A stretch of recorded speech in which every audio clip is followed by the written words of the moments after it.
참 예수님 반갑습니다. 지금 성경 강의 특강 시즌 3 지금 들어갑니다. 메시아를 맞이할 준비가 끝난 인류라는 주제로 강의를 합니다. 오늘은 제 3강입니다. 댓글을 읽어보니까 많은 분들이 열심히 따라오고 계신 것 같아요. 그리고 아주 몇몇 학생들은 아주 우수한 성경대학 학생들이 있는 것 같아서 제가 강의 준비하는 선생으로서 강사로서 너무 행복하고 기분이 좋습니다. 열심히 따라와 주시는 모든 분들한테 감사드립니다. 지금 이제 메소포타미아 문명 이야기를 하고 있어요. 왜 메소포타미아 문명을 우리가 알아야 하느냐면 아브라함은요 메소포타미아 문명 속에서 산 사람이에요. 그것도 몇 년 동안 75년 동안 살았기 때문에 메소포타미아 문명을 알아야만이 아브라함을 알고 아브라함을 알아야만이 하느님의 역사하심을 알 수 있는 겁니다. 지난번에 태양이 어마어마하게 큰 거 여러분들 아셨죠? 이만한데 지구는 요만해 갖고 이걸 한 바퀴 도는 게 1년이에요. 그리고 이 지구를 달이 한 바퀴 도는 게 한 달이고, 그러니까 이게 12라는 숫자가 나오고 12진법도 나오고, 물론 마디로 이거 12진법을 처음에는 했습니다. 12진법도 제가 기회가 되면 여러분들한테 더 자세하게 또 흥미롭게 설명을 드리겠습니다. 그런데 놀라운 것은 태양인 우리 지구보다 지름이 109배가 커요. 109배. 어마어마하게 큰 거죠. 그러니까 지름이 가면 갈수록 크기가 어마어마하게 커지는 거죠. 요 아마 뒤에 크로마키아라고 이제 우리 방송 시설을 새로 해갖고 여러분들한테 훨씬 화면이 좋게 나갈 겁니다. 여러분들이 많이 사랑해 주셔서 우리가 점점 설비가 좋아지고 있습니다. 그런데 놀라운 건 기원전 7세기경 메소포타미아 지역 사람들은 매월을 7일, 14일, 21일, 28일을 쉬는 주 7일 제도를 시행을 했어요. 벌써 2700년 전에 이 사람들은 일주일에 하루는 쉬어야 된다. 태양의 날을 정해서 쉬는 날을 정했어요. 북한은 14일에 하루 쉬고 보름에 하루 쉬고 히틀러는 일 많이 시킨다고 막 보름에 시키고 14일에 하루 이렇게 해봤더니 능률이 확 떨어지더라는 거예요. 그래서 다시 7일째로 돌아가고 이제는 이제 주 5일째로 우리들은 넘어오고 있죠. 어쨌든 하여튼 2700년 전부터 쉬기 시작했다는 거예요. 그것도 일요일, 태양, 썬데이, 월요일, 달, 먼데이, 그 다음에 화요일, 화성, 그 다음에 튜스데이죠. 그 다음에 수요일, 웬즈데이, 수성이에요, 수성. 그 다음 목요일, 서스데이, 이거는 목성. 그 다음에 금요일 날은 비너스. 그래서 이 사람들은 일요일을 선, 월요일을 문, 화요일을 마르스, 화성. 그 다음에 수요일은 머큐리, 수성. 목요일 날은 주피터, 목성. 금요일 날은 비너스, 금성. 토요일 날은 셀턴이라고 토성을 얘기합니다. 그래서 제일 먼저가 수성, 금성, 지구, 화성, 목성, 토성, 천왕성, 해왕성, 명왕성 이렇게 돼 있는데, 이제 이 해왕성은 너무 멀어서 이제 지구의 행성으로 취급하진 않아요. 명왕성은 오래전부터 지구의 행성으로 취급하지 않았죠. 그래서 아주 가까이 있는 수성, 금성, 지구, 화성, 목성, 토성에 이게 이제 여러분들 이제 조금 천문에 대해서 이제 조금 이제 저도 많이 알진 못하지만은 제가 위에 천문대가 있어요. 그래서 토성의 띠까지 우리 만원경으로 보여요. 그 띠를 볼 때 제 가슴은요 정말로 벌렁벌렁 거리더라고요. 그 다음에 목성에는 대적반이라는 게 있어요. 목성도 여러분들이 화면에 보시면 지구보다 어마어마하게 크죠. 그래서 이것이 태양을 돌면서 순서를 자꾸 바꿔가면서 한 번은 제가 금성, 지구, 화성, 목성이 한 라인에 섰을 때 만원경을 보는데 이야 기가 막히더라고요. 우리는 정말 깜깜이로 사는 경우가 너무 많죠. 하느님께서 이 오묘한 우주를 만들어서 우리한테 선물로 줬는데, 그래서 옛날에 메소포타미아, 이집트, 인더스, 황하 다 똑같아. 매일 밤마다 하늘을 보고 별의 변화를 보고 이 우주 만물에 점도 치고 그랬던 거죠. 그래서 여러분들이 지금 지내고 있는 일, 월, 화, 수, 목, 금, 토 안에는 지금 태양계가 다 들어가 있는 거예요. 태양, 달, 수성, 금성, 지구, 화성, 목성, 토성까지 들어가 있다는 거. 예, 요거 알면은 아주 재밌죠. 태양은 우리 지구의 지름이 109배 크고 무게는 33만 3천 배 커요. 무게는 어마어마하게 태양이 무거운 거죠. 그래갖고 1초에 400만 톤의 질량을 발산하고 있어요. 그래서 태양이 코로나라고, 코로나19 알죠? 그게 왕관이에요. 그 태양의 코로나가 이렇게, 그리고 태양 안에는 태양광도 그렇게 있지만은 흑점도 있어요. 저는 그 흑점도 그 안경, 보는 안경이 있어요. 태양의 흑점도, 흑점이 많을수록 지구에는 어떤 일이 많이 벌어지느냐면은 기후변화가 심합니다. 뭐 또 태양풍도 있고 그런 건 한데 그런 것까지 우리가 이제 알 필요는 없고, 한국에서는 요일을 공식적으로 사용한 것이 1895년 갑오 경장 이후 때부터 월, 화, 수, 목, 금, 토, 일을 하고 있죠. 자, 이제 아브라함 얘기를 좀 하겠습니다. 아브라함과 메소포타미아 문명. 아브라함은 갈대아 우르에서 하느님께 불림을 받았습니다. 그러니까 처음에 아브라함은 티그리스 강이 있고 유프라테스 강이 있는데, 유프라테스 강 하류의 우르라는 이 도시는 굉장히 발전한 도시예요. 시골 도시가 아니고 그 수메르 문명에 꽃이 핀 때, 기원전 4,000년 전에 수메르 문명이 꽃이 피기 시작해갖고 아브라함이 기원전 2,000년 전에 하느님으로부터 불림을 받죠. 그래서 메소포타미아 문명에서 아브라함은 75년을 살아. 아브라함이 하느님한테 불림을 받은 나이가 75세에 불림을 받아요. 모세가 하느님한테 불림을 받은 건 몇 살에 받았어요? 80살에 받아요. 제 강의 저기 지금 들으시는 분들 중에 시모님 전 82이에요, 83이에요, 뭐 늙었어요. 아니, 지금 하느님한테 불리움을 받으실 수 있는 귀하신 나이예요. 왜 이렇게 늦게 불리움을 받았을까? 저는 생각을 해보면은 산전수전 다 겪고 정말 이 세상 질서, 자연의 그런 모든 것들을 받아들일 수 있는 나이가 됐을 때 하느님은 우리를 부르시는 거 아닌가, 그런 생각을 합니다. 어쨌든 아브라함은 메소포타미아 문명 한가운데서 살다가 약속의 땅 가나안으로 가라고 이제 하느님한테 명령을 받았죠. 기원전 4,000년 전에 뭐 우루크라고 지구라트라는 신전까지 있죠. 그런데 놀라운 것은 이 메소포타미아 문명은 어디한테 영향을 미치느냐면 이집트 문명에 영향을 미쳐요. 심지어는 인더스 문명한테까지도 영향을 미칩니다. 그리고 그리스 문명에까지 영향을 미칩니다. 그리고 성서를 보면은요, 놀랍게도 유프라테스 강이라는 언급이 나와요. 티그리스라는 강이라는 언급이 나옵니다. 그래서 유프라테스 아래 메소포타미아라는 것은 두 강 사이야. 이제 우리 이제 이게 잘 돼가고 다 이제 우리 팀들이 보여줄 거예요. 위에는 티그리스 강이 있고 밑에는 2,600, 위에는 1,900m, 밑에는 2,600km 강이, 그 사이가 비옥한 토지가 있는 거죠. 그런데 문제는 저기 이 터키에서부터 이 물이 내려오는데 굉장히 이집트는 안정스럽게 범람이 됐는데 유프라테스, 티그리스 강은 불안정하게 범람이 됐어요. 그래서 이집트는 태양을 중심으로 해서 태양신이 굉장히 중요한 역할을 하고, 메소포타미아 문명은 난나라는 달의 신이 아주 중요한 역할을 합니다.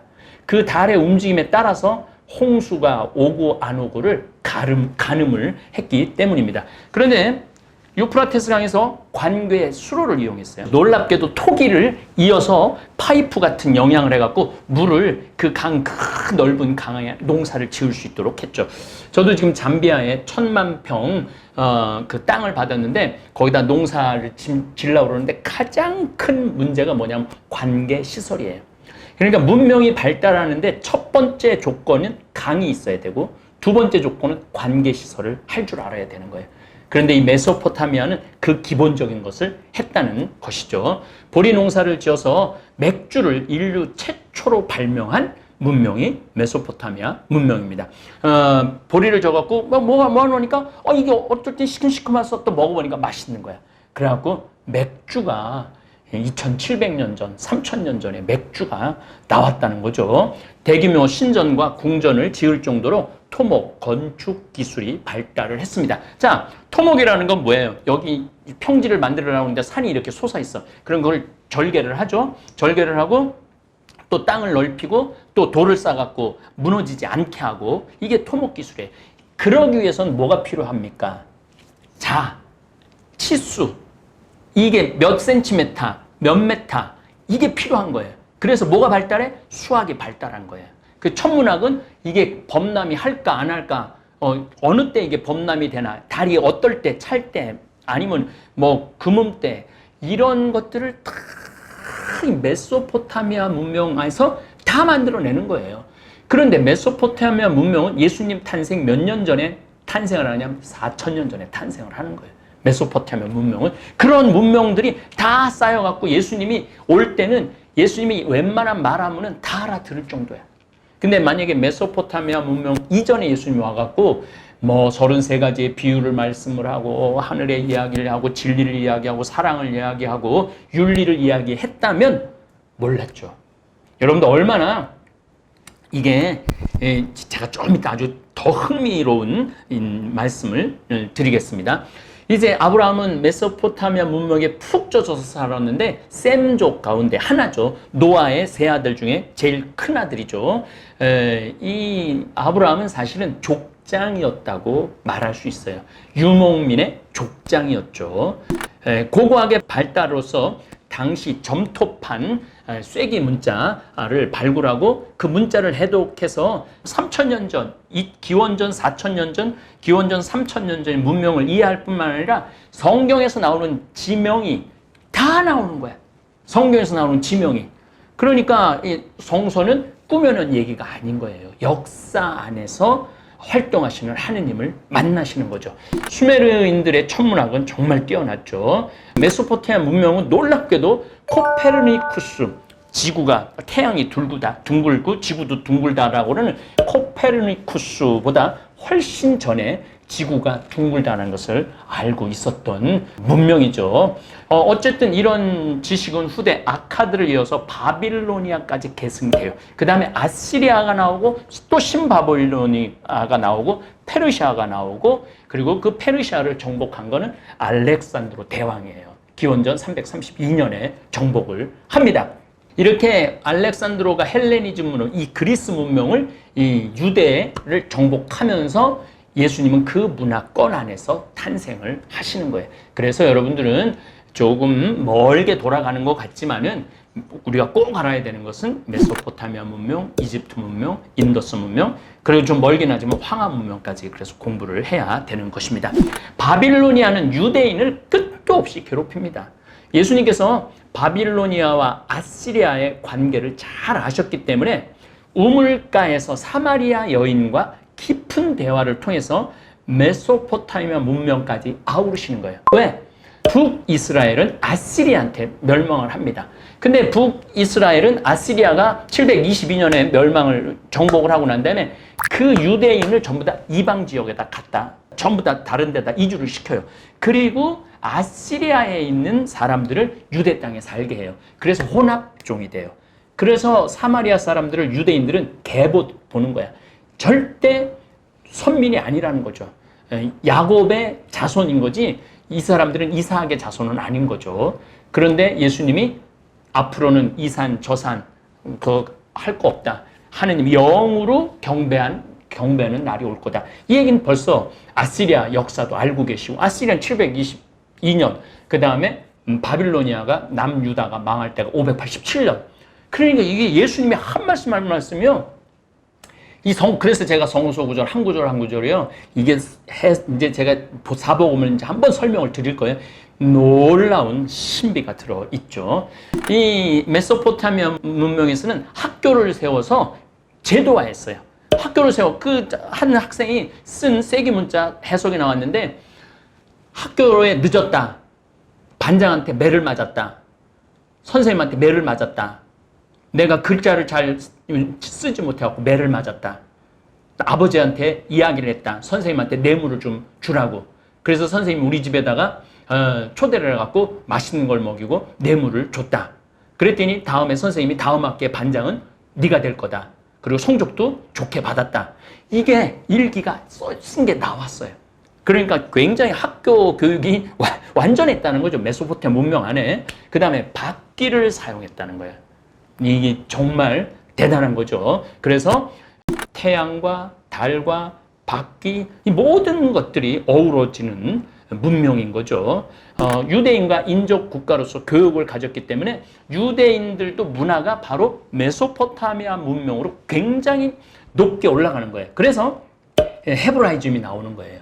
이 유럽, 지금 서양의 문화 두 축이 뭐냐면 헬레니즘과 헤브라이즘이에요. 이 두 개가 합쳐갖고 서양 문명을 탄생을 시키는 겁니다. 그러니까 이 조그만 나라, 충청북도만한 이 조그만 나라가 정말 어마어마한 역사의 한가운데를 점유했던 거죠.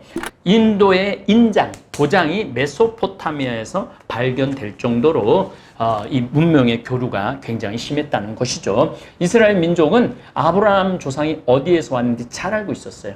이를 후대에 교육시켜 왔습니다. 에집트를 탈출하고 난 다음에 요르단강을 건넌 이스라엘 민족에게 여호수아는 그들의 조상이 강 저쪽에서, 그러니까 우리 유대인의 조상이 강 저쪽에서 왔다고 말합니다. 여기서 강은 유프라테스, 큰 강이라고 그러는데 유프라테스 강을 말합니다.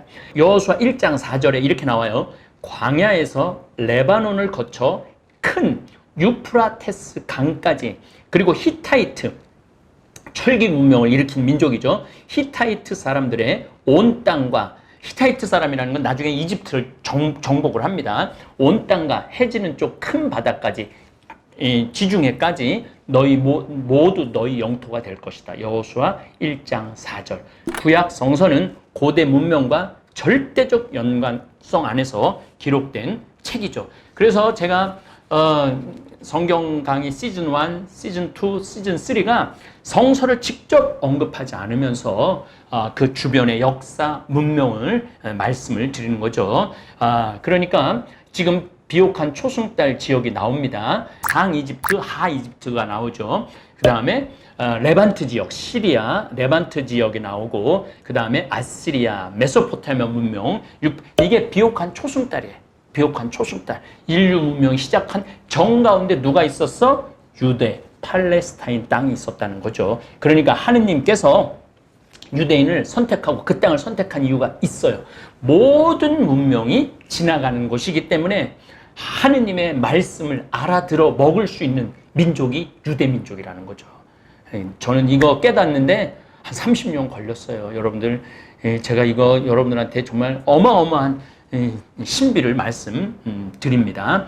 메소포타미아라는 용어는 두 강들 사이의 땅이라는 뜻으로 알렉산더 대왕이 동방 원정 이후에 쓰여진 그리스어 명칭입니다. 알렉산더는 한참 뒤에 있기 때문에 제가 또 알렉산더 이야기도 해주겠습니다. 알렉산더는 17살 때부터 정복 전쟁에 나갔어요.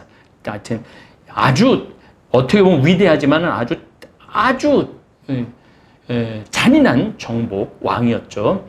어쨌든 메소포타미아는 현재 이라크, 이란, 시리아, 터키 지역까지를 포함하는 지역입니다. 그래서 지금은 사실은 이라크, 이란, 시리아, 터키가 내전, 전쟁으로 막 정말 제3국, 4국 정도 됐지만은 인류 역사에서는 주인공인 나라가 이라크, 이란, 시리아, 터키라는 거죠. 수메르 문명 중심 국가 우르에 살던 아브라함을 떠나게 해서 이제 거룩한 계보를 만들어가는 작업을 하신 하느님의 구원 역사를 이해하기 위해서는 수메르인들의 종교를 조금 우리가 이해를 해야 합니다. 좀 간단하게 좀 말씀을 드릴게요. 메소포타미아 문명과 아브라함의 유일신이신 하느님. 메소포타미아 종교는 다 신교예요. 신이 3,000에서 4,000개의 신이 있었어요. 그러니까 메소포타미아는 뭐 하늘의 아내 안투, 둘 사이의 아들 엘린, 그 다음에 땅의 신 키, 그 다음에 키의 아들 엔키, 그 다음에 두무지, 엔키의 아들 목축의 신, 그 다음에 난나, 제가 말했죠. 난나가 굉장히 중요한 자리를 차지하는 달이니까, 뭐 엔린이 공기의 여신 닐린을 강간해서 낳은 아들. 이게 이제 막 그 지구라트에서요, 흉년이 들고 비가 안 오면은요, 이게 두무지라는 이 신이 지하에 내려갖고 일을 안 하고 온다 그래갖고 그걸 기념하느냐고 그 신화를 읽어보면은 지구라트 위에 올라가갖고 성행위를 해요. 사제가. 그 성행위라는 것은 생명을 내려달라는 거예요. 그럼 막 한 15시간 그렇게 성행위를 한대요. 그럼 또 백성들도 그 같이 다 모여서 그렇게 했다고 그러는 거예요. 지금은 우리가 그걸 섹스라고 표현을 하는데 그들에게 있어서는 생명이에요, 생명. 그래서 이거 읽어보면 너무너무 재미난데 그냥 이런 게 있다라는 것만 말씀을 드리겠습니다. 닌갈과 사이에 태어난 태양신 우투. 우투보다는 태양신보다는 난나가 더 이들한테는 중요했죠. 두무지, 목축의 신, 엔키의 아들. 엔키와 대지의 여주인 닌키 사이에서 낳은 아들로서 이게 낳는 게요. 구약 선서에 그러니까 누구는 누구를 낳고 누구는 누구를 낳고 누구는 누구를 낳고 누구는 누구를 낳고 이 굉장히 중요한 거예요. 왜냐하면 이건 생명으로 살아가야 되기 때문에 그렇습니다. 그런데 아브라함은 그렇게 2,000개, 3,000개의 그 많은 잡신들을 섬기는 메소포타미아 문명에서 하느님께서 이제 구원의 역사를 시작해야 되는데 그 티그리스강, 유프라테스 강의 풍요로운 땅에서는 도저히 하느님을 못 받아들일 것 같으니까 유일신은 하느님을 못 받아들여 우상 숭배에 빠질 것 같으니까 아브라함을 젖과 꿀이 흐르게 뭐가 젖과 꿀이 흘러요. 이 이스라엘 가보면 웬 뭐 사막 황야밖에 없는데 그곳으로 끌고 가요. 저는 그 황야 안에서 오로지 믿고 의지할 분은 누구밖에 없다? 하느님밖에 없다. 이렇게 해서 메소포타미아 문명에서 탄생한 아브라함은 드디어 어디를 향해서 떠나요? 약속의 땅보다는 구원의 땅인 팔레스티나로 떠나는 여정이 시작되는 것입니다. 그래서 메소포타미아하고 성서는 여러분들이 읽어보면은 제가 이제 한번 성서를 또 다음 주 정도에 이게 성서책인지 역사책인지 구분하지 않을 정도로 기가 막힌 내용들이 많은데 그거를 여러분들한테 소개시켜 드리도록 하겠습니다. 예, 다음 시간에 뵙도록 하겠습니다. 감사합니다. 너무나도 고소해